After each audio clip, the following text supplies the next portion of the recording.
മോനെ. അമ്മമ്മ, ഞാൻ വക്കീലുമായി സംസാരിക്കുകയായിരുന്നു. നമ്മുടെ ഹോസ്പിറ്റൽ ബിൽഡിങ്ങിന്റെ കാര്യങ്ങളൊക്കെ ഏതാണ്ട് ഓക്കെ ആയി. എന്റെ മാതാവേ, എനിക്കിപ്പോഴാ സമാധാനമായത്.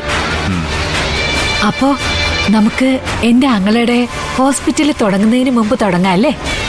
അങ്ങനെ മത്സരിച്ച് എന്തെങ്കിലും തട്ടിക്കൂട്ടി ഒരു വിളക്ക് കത്തിച്ചതുകൊണ്ട് എന്ത് കാര്യമമ്മ? നമ്മുടെ ഹോസ്പിറ്റൽ തുടങ്ങിക്കഴിഞ്ഞ പിന്നെ അതായിരിക്കണം സിറ്റിയിലെ പ്രധാന സംസാര വിഷയം. പിന്നെ നിരഞ്ജനും അക്ഷരയും ചേർന്നേ ഒരു തുക്കട ക്ലിനിക്ക് തുടങ്ങുന്നുണ്ട്. രണ്ടും അങ്ങ് പൂട്ടിക്കെട്ടിയാ മതിയായിരുന്നു. നോ മമ്മ, നിരഞ്ജന്റെ വഴിക്ക് വിട്ടേക്ക്. അവര് ജീവിച്ചോട്ടെ.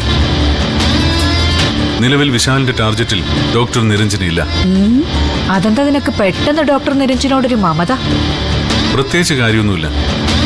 ഞാനെന്തിനാ അയാളെ ഉപദ്രവിക്കണം? എന്നോട് ഒരു ദ്രോഹം ചെയ്യാത്ത ആളല്ലേ.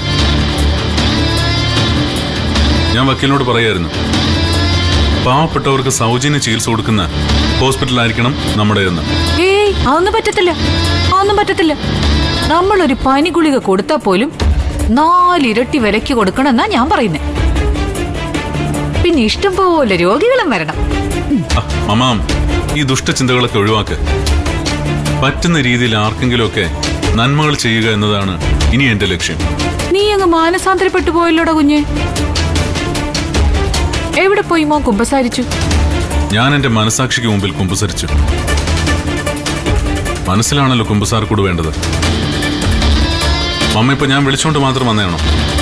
അല്ലടാ, നിന്റെ പപ്പ എനിക്കൊന്ന് കാണണം.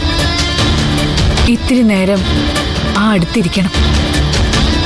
ഇന്നലെ രാത്രി ഞാൻ എന്റെ ഡെന്നിച്ചായനെ സ്വപ്നം കണ്ടു.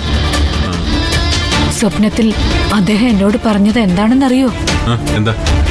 കാഞ്ചനെ എല്ലാ രഹസ്യവും അറിയാവുന്ന ചിലര് വരുന്നുണ്ടെന്ന്.